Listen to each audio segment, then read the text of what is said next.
Sudah terlalu lama, sebagian besar institusi dan penegak hukum di negeri ini berwajah muram di mata rakyat.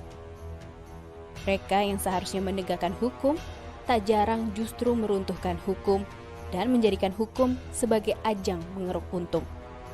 Eksistensi lembaga hukum di negeri ini sungguh ironis.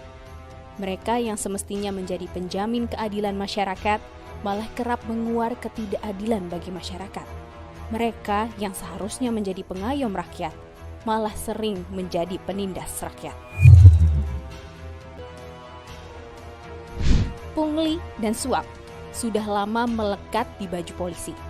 Lembaga swadaya masyarakat anti korupsi mencatat dari tahun ke tahun memperlihatkan bahwa institusi penegak hukum konsisten bertengger di daftar atas lembaga terkorup.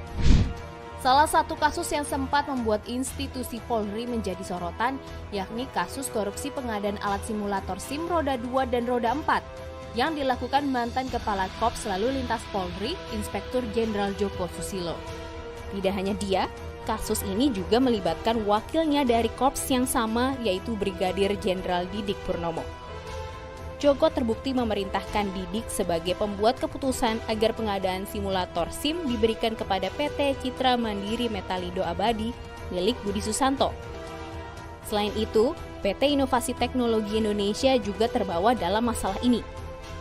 Perusahaan di bawah pimpinan Sukoco Bambang tersebut adalah subkontraktor pembuat simulator. Joko juga diketahui melakukan penggelembungan harga alat simulator dengan menyusun harga perkiraan sendiri atau HPS bersama-sama dengan Budi. Lebih dari 190 miliar rupiah harus digelontorkan dari kas negara untuk membayar peralatan simulator. Sejatinya hanya berharga 74,44 miliar rupiah. Hakim juga menilai jika Joko sengaja menyembunyikan asal-usul asetnya dengan tidak melaporkan dalam laporan harta kekayaan penyelenggara negara. Joko pun didakwa melakukan tindak pidana pencucian uang. Akibat kasus ini, kerugian negara mencapai 144,9 miliar rupiah.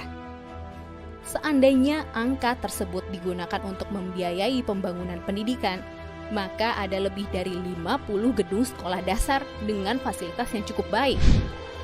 Adapun rincian harta sudah disita oleh KPK terdiri dari 30 tanah dan bangunan, 1 unit apartemen, serta 12 kendaraan mobil hingga 3 buah SPBU yang tersebar di sejumlah wilayah.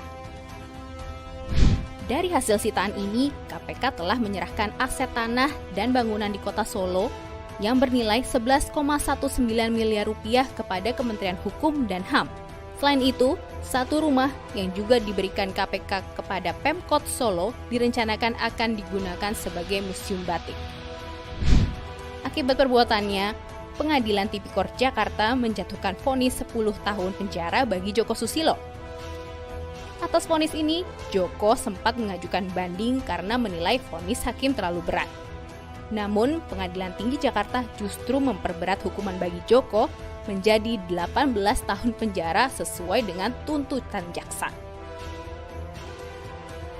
Selain itu, Pengadilan Tinggi juga memerintahkan Joko membayar denda sebesar 1 miliar rupiah serta uang pengganti sebesar 32 miliar rupiah, mencabut hak politiknya, serta menyita harta kekayaan Joko Susilo yang tersebar di sejumlah titik.